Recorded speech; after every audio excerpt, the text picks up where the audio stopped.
ආයුබෝවන් විශ්වයේ සුන්දර ශක්තියින් එක්ක එකතු වෙලා ඉන්න ඔබේ ආදරණීය ආත්මට සුබ දවසක් වේවා. සමහර විට අපේ ජීවිතවලට එන ඇතැම් අය අපේ ළඟින් හිටියත් ඒ අයගේ හිතේ තියෙන වෙනවම තැනක කියලා ඔයාට හිතලා තියෙනවද? ඔබ කොච්චර ආදරේ දුන්නත් ඒ කෙනා තවමත් අතීතයේ වුණ යම් සිදුවීමක එහෙමත් නැත්නම් අතීතයේ රිදවීමක තවමත් තිර වෙලා ඉන්නවා වගේ නේද?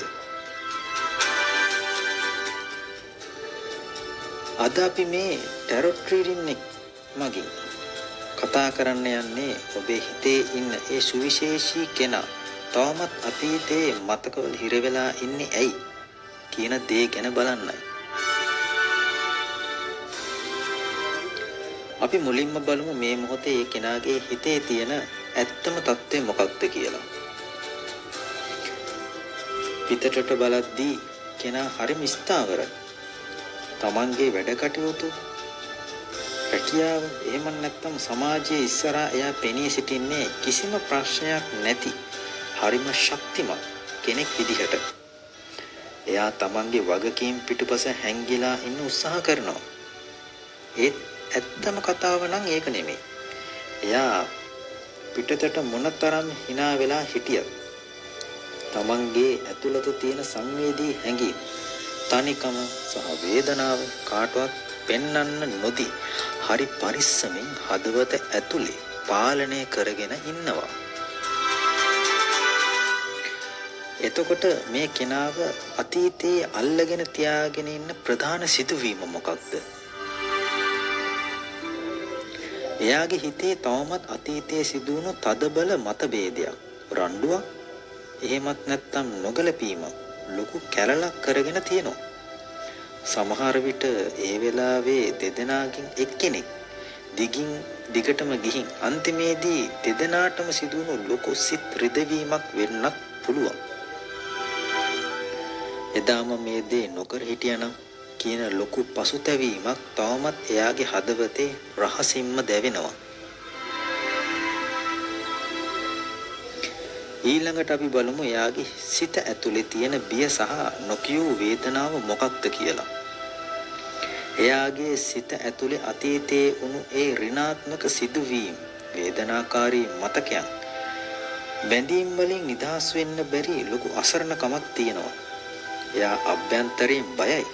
නැවතත් මම කාට හරි මගේ හදවත විවෘත කර දුන්නොත් නැවතත් මට ඒ වේදනාවකටම මුහුණ දෙන්න වෙයිද කියන බය එයාගේ හිතේ තදින්ම තියෙනවා. මේ අතීත බිය නිසා වර්තමානයේ ඔබ අතර තියෙන සම්බන්ධතාවය එක තැනක ස්ථාවරව තියාගන්න එයාට අමාරුයි. එක වෙලාවකට ගොඩක් ලං වෙනවා, තවත් වෙලාවකට ආයෙත් ඈතට යනවා. මේ නිසා දෙදෙනා අතර ශක්තිය නිතරම වෙනස් වෙනවා. up and down.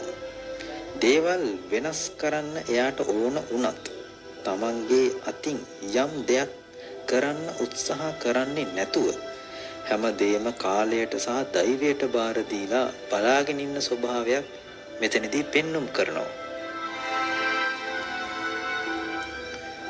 අවසාන වශයෙන් මේ මාතක වලින් නිදහස් වෙලා සුවපත් වෙන්න එයාට සහ ඔබට ලැබෙන මඟ පෙන්වීම මොකක්ද?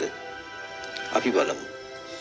මේ අතීතයේ බැඳීම් වලින් නිදහස් වෙන්න නම් එයා තමන්ගේම ඇතුළාන්තය සොයා යන ගමන යන්නම ඕනි.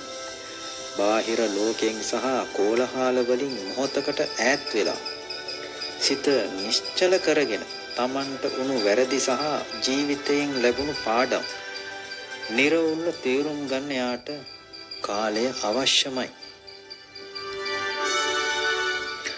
ඔයාට පුළුවන් එයාට ඒ අවශ්‍ය කාලය සහ අවකාශය ලබා දෙන්න. බලපෑම් නොකර එයාගේ සිත සුවපත් වෙනකම් ඉවසීමෙන් සහ ආදරෙන් බලන් ඉන්න ඔයාට අනිවාර්යයෙන්ම පුළුවන්.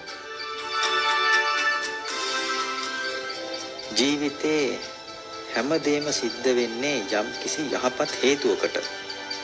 අතීතයේ වුණු දේවල් අපිට වෙනස් කරන්න බැරි වුණත් වර්තමානයේ ලස්සන කරගන්න අනිවාර්යයෙන්ම අපිට පුළුවන්.